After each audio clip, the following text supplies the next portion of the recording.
नमस्कार, hornbill TV देख रहे हैं आप। मैं हूं आपके साथ विशाल कर। खबरों की शुरुआत करेंगे बड़ी खबर से। भारतीय सेना अकादमी में की आज पासिंग आउट परेड और ऐसे में श्रीलंका के सेना प्रमुख लेफ्टिनेंट जनरल वीके जीएम पहुंचे हुए हैं बतौर मुख्य अतिथि और ऐसे में पासिंग आउट परेड के कैंडिडेट्स की सलामी भी उन्होंने ली है।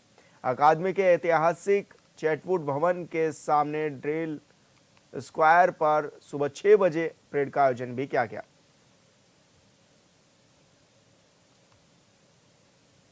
और 419 आज सैन्य अधिकारी भारतीय सेना में शामिल होंगे। आपको बता दें कि 139वें टेक्निकल ग्रेजुएट कोर्स के लिए 451 जेंटलमैन कैंडिडेट सेना में शामिल हुए हैं। इसमें से 419 युवा सैन्य अधिकारी जबकि थल सेना को मिले हैं और साथ ही 32 कैंडिडेट 9 मित्र देशों की सेनाओं को भी मिले हैं।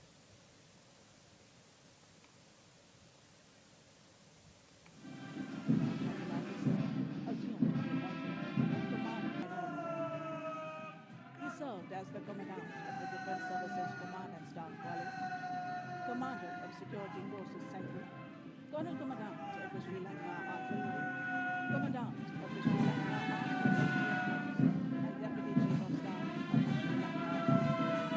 He has excelled in all the posts of Supreme Commander of the Army, including the 87 regular force battalion, the artillery of officers, the officers' physical training, advanced economy, the long-running staff corps and retired defense organization posts, all in India.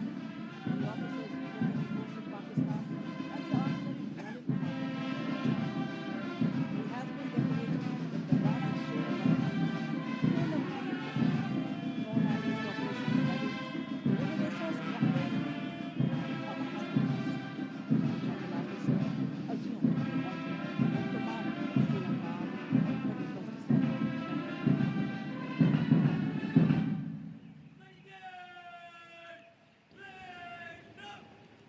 2023. Ladies and gentlemen, you can now see the adjutant, Lieutenant Colonel Raghav Sarup Gupta, on his grey charger, Zorawar. The Academy adjutant astride his charger is a symbol of authority and discipline. राष्ट्रीय Indian military college व राष्ट्रीय रक्षा अकादमी खड़गवासला के cadet रह चुके lieutenant colonel Raghav स्वरूप गुप्ता जून 2011 में भारतीय सैन्य अकादमी से प्रेसिडेंट सिल्वर मेडल के साथ गढ़वाल राइफल्स में कमीशन हुए। यंग ऑफिसर्स कोर्स में बेस्ट स्टूडेंट व defence services staff college Wellington में स्काटर मेडल से सम्मानित। वे Indian military training team Bhutan में प्रशिक्षक रह चुके हैं। इन्हें सेना दिवस परेड 2013 में बेस्ट मार्चिंग कंटिजेंट की अगुवाई और विश्व की सबसे ऊंची फ्रोजन लेक मैराथन में शामिल होने के लिए गिनीज वर्ल्ड रिकॉर्ड में नाम होने का गौरव प्राप्त है।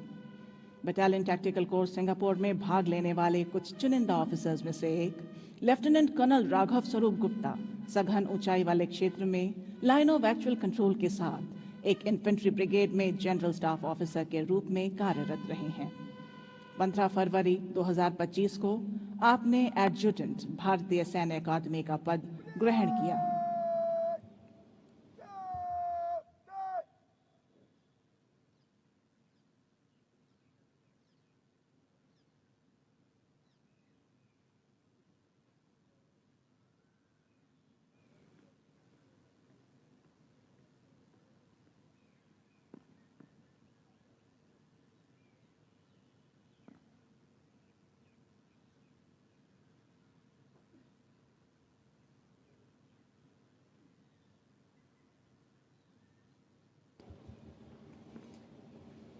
माँ लाल तेरे तैयार खड़े हैं, किसकी हिम्मत तुझे सताए।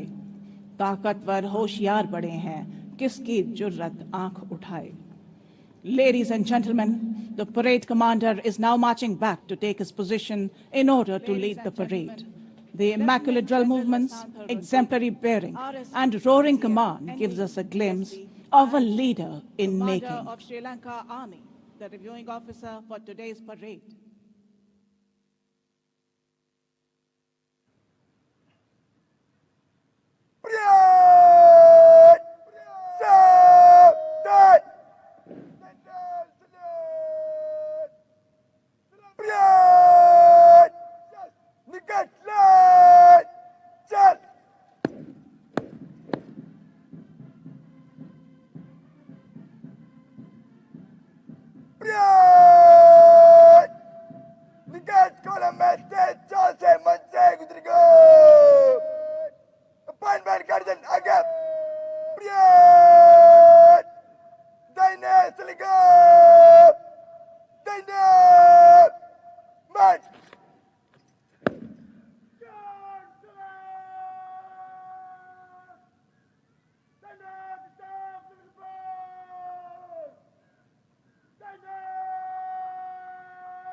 देश की आज़ादी के पश्चात 10 दिसंबर 1965 को भारत के तत्कालीन राष्ट्रपति डॉक्टर सर्वपल्ली राधाकृष्णन ने अकादमी को निशान प्रदान किया। अकादमी का नया निशान 15 दिसंबर 1976 को भारत के तत्कालीन राष्ट्रपति श्री फखरुद्दीन अली अहमद द्वारा प्रदान किया गया था।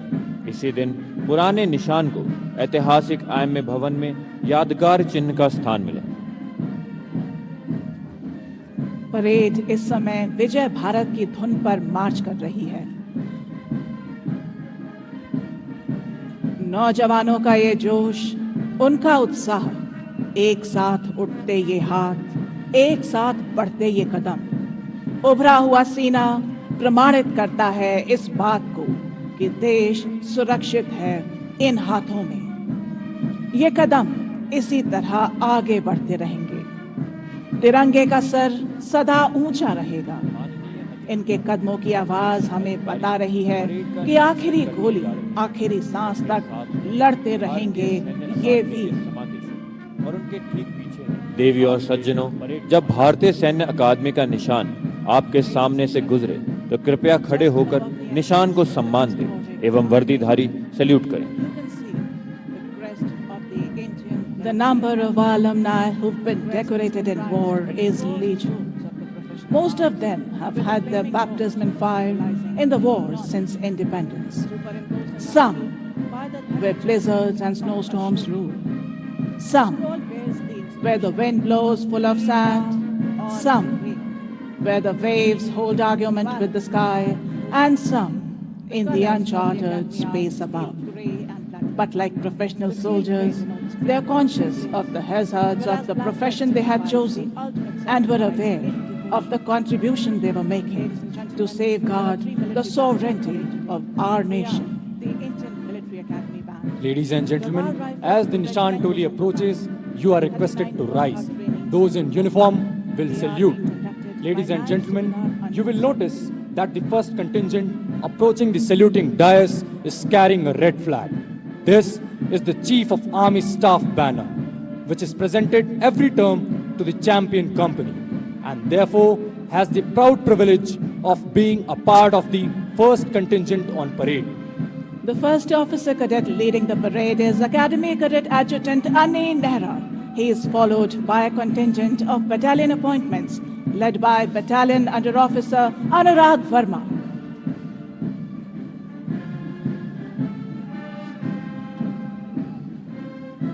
Behind them is the first contingent, the champion company of the previous term, proudly led by Senior Under Officer M. Ganesh Singh.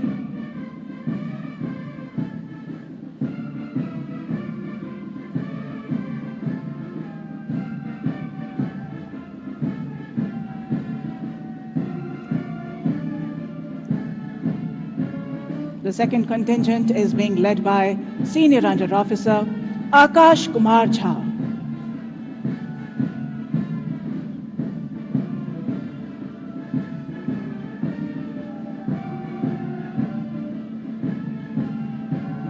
The third contingent is being led by Senior Under Officer Deshank Singh. The Nishan Toli, proudly carrying the Indian Military Academy colours, is led by Senior Under Officer Jitendra Tripola, and the escorts are Company Sergeant Major Ashish Kumar and Company Sergeant Major Lakshya Agarwal. The fourth contingent is led by Senior Under Officer Hardik Saini.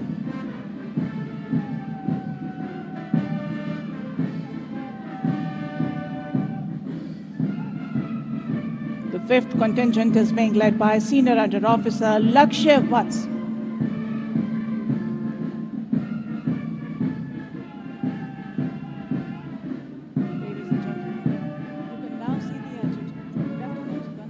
The sixth contingent is being led by Senior Under Officer Anshul Kumar.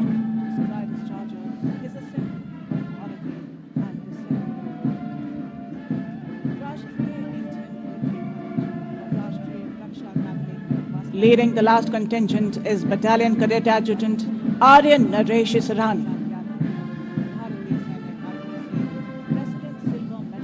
Bringing up the rear of the parade is the Academy Under Officer Ronit Ranjan Naik marching all by himself. At the end, mounted on his charger, is the adjutant of the Indian Military Academy, Lieutenant Colonel Raghav Swarup Gupta.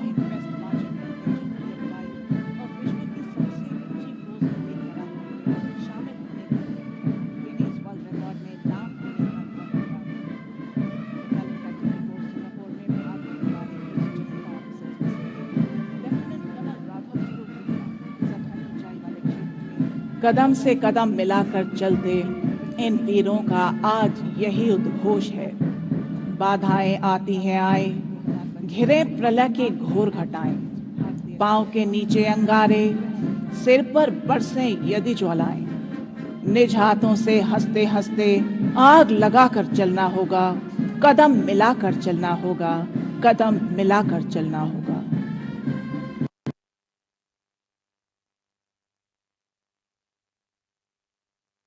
बड़ी खबर का रुख करेंगे। उत्तराखंड में corona पैर पसारने लगा है। जांच के दौरान 3 मरीज आए सामने। देहरादून में अब तक 420 लोगों में हुई है कोरोना की जांच।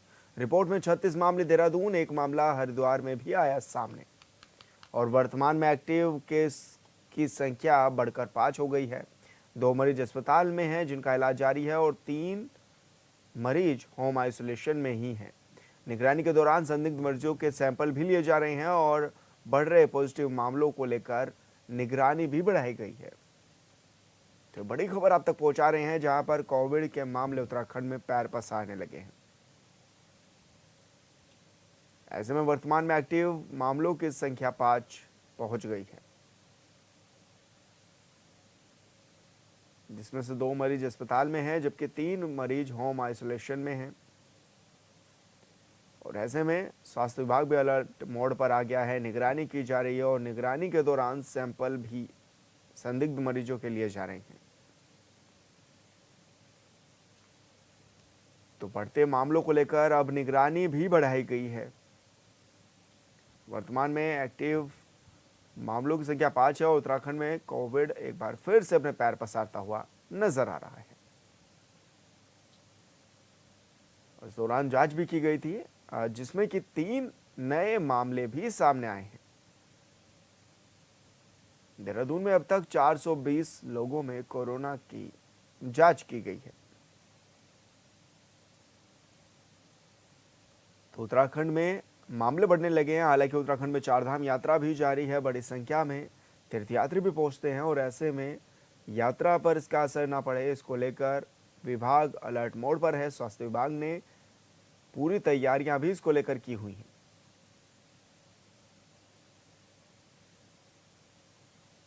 और ऐसा देखा भी जा रहा है कि लगातार अब कोविड के जो मामले हैं वो बढ़ने भी लगे हैं और इसके चलते उत्तराखंड में भी ये मामले बढ़े हैं। उत्तराखंड डिप्लोमा इंजीनियर्स महासंघ के द्विवर्षीय अधिवेशन 2025 में मुख्यमंत्री पुष्कर सिंह धामी ने मुख्य अतिथि के तौर पर शिरकत की। मुख्य सचिव आनंद वर्धन भी इस कार्यक्रम में मौजूद रहे। इस दौरान मुख्यमंत्री ने उत्तराखंड डिप्लोमा इंजीनियर्स महासंघ के पदाधिकारियों और सदस्यों को संबोधित किया। उन्होंने कहा कि अपने क्षेत्र में ईमानदारी, मेहनत और समर्पण के साथ काम करें, क्योंकि आज हमारा राज्य हर क्षेत्र में एक मॉडल बन रहा है। सीएम ने कहा है कि भारत के अंदर रहने वाले प्रवासी भी गौरवान्वित हो रहे हैं कि प्रदेश की प्रगति जारी है। आगे सीएम ने कहा है कि ऑल वेदर रोड बनाई जा रही है। हमारी राज्य सरकार को देश का अग्रणी राज्य बनाने के लिए लगातार कार्य भी किया जा रहा है। कार्यक्रम को संबोधित कर मुख्य सचिव आनंद वर्धन ने भी सभी को शुभकामनाएं दी।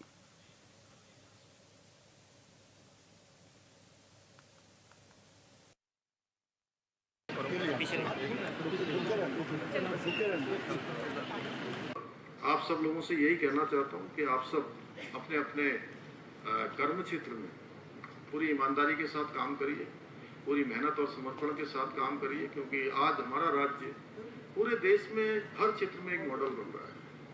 हर क्षेत्र में हमारा उदाहरण पूरी दुनिया, भारत के अंदर जा रहा है। और भारत के अंदर ही नहीं, दुनिया के अंदर रहने वाले जो हमारे प्रवासी भाई बहन है, जो जिनका पैतृक मूल स्थान हमारे यहाँ है, उनके पूर्वजों का स्थान है, आज वो भी गौरवान्वित हो रहे हैं कि हमारे पूर्वजों का राज्य, हमारा पैतृक राज्य, जहाँ से हमारी जड़ें जुड़ी हुई हैं, वो तेजी से प्रगति कर रहा है। तो उनको उनका वो भी योगदान दे रहे हैं। संपूर्ण भारत में जो है कहीं ना कहीं हमारे राज्य का नाम किसी भी क्षेत्र में आप लोग अगर भारत सरकार की बैठकों में प्रतिभाग करते होंगे तो हर एक मामले में हम जो है किसी में पहले नंबर पर, किसी में दूसरे पर, तो किसी में तीसरे पर, 1 2 3 4 5 में से कहीं ना कहीं हमारा स्थान आ रहा है। तो इसलिए अब हमारी जिम्मेदारी और बढ़ जाती है। बेरोजगारी दर भी हमारी 4.5% की इसमें कमी आई है। ऐसे अनेक काम आज हो रहे हैं। देखिए आज रेल के क्षेत्र में इतने काम हो रहे हैं। रेल हमारी कर्णप्रयाग ऋषिकेश की रेल लाइन का काम चल रहा है। अभी आने वाले समय में टनकपुर बागेश्वर रेल लाइन का काम चल रहा है। पहाड़ों की तरफ रेल ले जाने का हमारा पूरा सपना साकार हो रहा है, जो हमारे पहले के लोगों ने सपने सोचे थे। हमारी स्वास्थ्य सेवाएं अच्छी हो रही हैं। 2 एम्स हमारे यहाँ संचालित हो रहे हैं। अनेक रोपवे हेमकुंड जाने के लिए, चाहे केदारनाथ जाने के लिए रोपवे पर काम शुरू हो गया है। सड़कें हमारी ऑल वेदर रोडें बन गई हैं। और जिस क्षेत्र की बात करिए उस क्षेत्र में कामों का एक बड़ा भंडार है। तो इसलिए मैं आज के अवसर पर बहुत ज़्यादा न कहते हुए आप सब अभियंता साथियों से यही कहना चाहता हूँ कि हमारी सरकार उत्तराखंड को देश का अग्रणी राज्य बनाने के अपने विकल्प रहित संकल्प के साथ निरंतर। आप सबों को इस अधिवेशन की बहुत बहुत शुभकामनाएं और बधाई।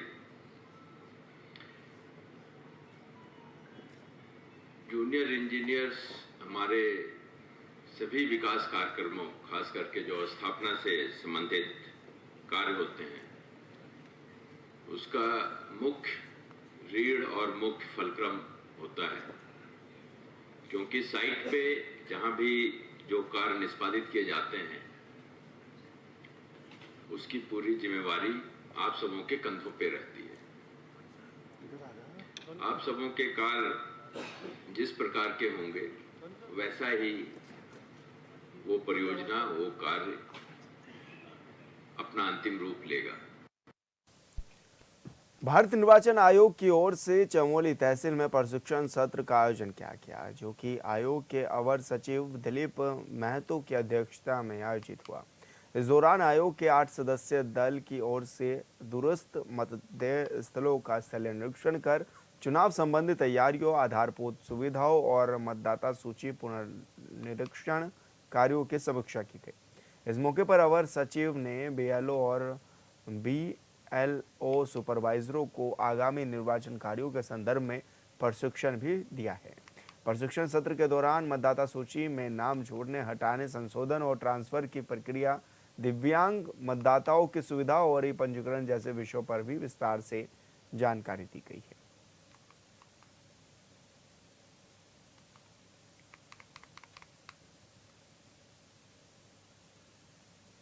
चंपावत जिला सभागार में केंद्रीय सड़क परिवहन राज्य मंत्री अजय टम्टा की अध्यक्षता में दिशा बैठक आयोजित की गई, जिसमें मंत्री ने जिला में संचालित केंद्र और राज्य प्रायोजित विकास योजनाओं की प्रगति की समीक्षा बैठक की। बैठक में अहमदाबाद विमान हादसे पर भी मंत्री समेत अधिकारियों ने गहरा शोक व्यक्त किया। साथ ही हादसे में दिव्यांग आत्माओं की शांति के लिए 2 मिनट का मौन भी रखा है। इस दौरान केंद्रीय मंत्री ने कहा है कि देश के इस हादसे में अमूल्य जन हानि झेली है और संकट की इस घड़ी में हम सब पीड़ित परिवारों के साथ खड़े हैं। इसके बाद उन्होंने अधिकारियों को संबोधित करते हुए कहा है कि विभागीय कार्यों को मिशन मोड में लेकर चलें। हर अधिकारी खुद को अंतिम जिम्मेदार मानकर कार्य करे।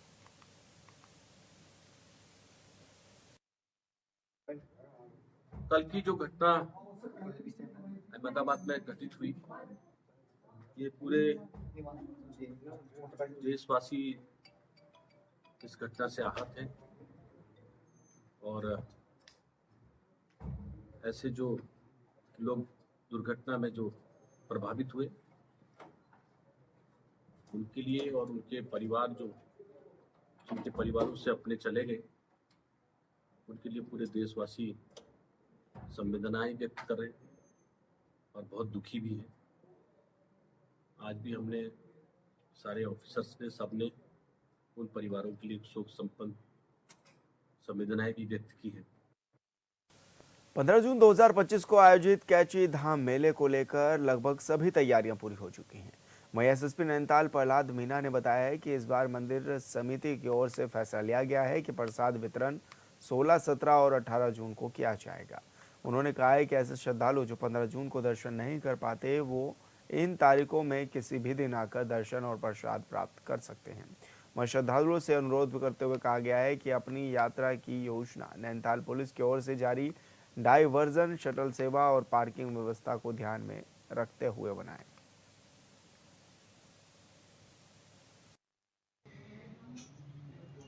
जून को जो कैंची का मेला होने वाला है, इसमें आने वाले सभी श्रद्धालुओं का नैनीताल पुलिस स्वागत करती है। हम आप सबको अवगत कराना चाहते हैं कि इस बार मंदिर समिति ने निर्णय लिया है कि जो मेले के दिन का प्रसाद है, 15 जून का प्रसाद, वो प्रसाद 16, 17 और 18 जून को भी वितरित होगा। अतः ऐसे श्रद्धालु जो 15 जून को अगर दर्शन नहीं कर पाते हैं तो वो 16, 17, 18 में किसी भी दिन दर्शन के लिए आते हैं तो उस दिन उनको प्रसाद वितरित किया जाएगा। इसी के हिसाब से आप लोग अपनी यात्राएं प्लान कीजिए और जो आप यहाँ आने से पहले एक बार जो नैनीताल पुलिस के द्वारा डायवर्जन प्लान और जो शटल प्लान जारी किया गया है उसको भी आप देख लीजिए। और फिलहाल इस बुलेटिन में इतना ही। आप देखते रहिए हॉर्नबिल टीवी। नमस्कार।